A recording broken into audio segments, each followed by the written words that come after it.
কাশ্মীরে হামলায় শোক প্রকাশ, ন্যায় বিচার চান শাহরুখ খান।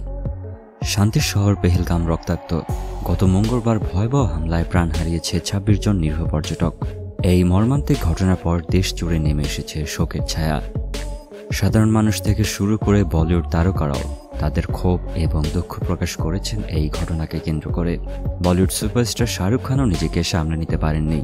বুধবার বিকেলে ইনস্টাগ্রামে নিজের স্টোরিতে তিনি দেখেন, পেহেলগামে যে বিশ্বাসঘাতকতা ও নৃশংসতা ঘটেছে তা ভাষায় প্রকাশ করার মতো নয়। এ সময় শুধু ঈশ্বরের কাছে প্রার্থনাই করা সম্ভব। তিনি ক্ষতিগ্রস্ত পরিবারের প্রতি গভীর সমবেদনা জানিয়ে আরও বলেন, এই কঠিন সময় আমাদের জাতি হিসেবে ঐক্যবদ্ধ হয়ে এই ভয়াবহ অপরাধের বিরুদ্ধে ন্যায় বিচার নিশ্চিত করতে হবে।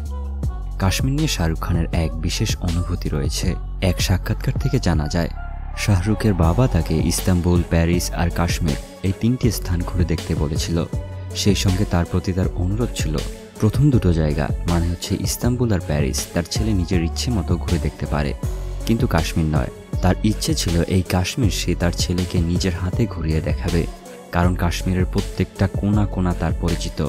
শাহরুখের দাদি ছিলেন একজন কাশ্মীরি, কিন্তু মাত্র ১৫ বছর বয়সে তার বাবাকে হারিয়ে তার সেই ইচ্ছে অপূর্ণ থেকে যায়। পরে ২০১২ সালে যশ চোপড়ার পরিচালনায় জব তক হ্যায় চাঁদ ছবির শুটিংয়ের সময় শাহরুখ প্রথমবারের মতো কাশ্মীরে পা রাখেন। যশ চোপড়াকে নিজের বাবার মতো মনে করতেন, আর সে কারণেই সে তার ডাকে সাড়া দিয়ে কাশ্মীর গিয়েছিল। বর্তমানে শাহরুখ খান ব্যস্ত সময় পার করছেন তার আসন্ন সিনেমা কিং-এর কাজ নিয়ে। তবুও কাশ্মীরের সাম্প্রতিক হামলার ঘটনায় নিজের গভীর শোক ও ন্যায় বিচারের দাবি প্রকাশ করে আবারও প্রমাণ করলেন, দেশের যে কোনো সংকটে তিনি মানুষের সঙ্গেই আছেন।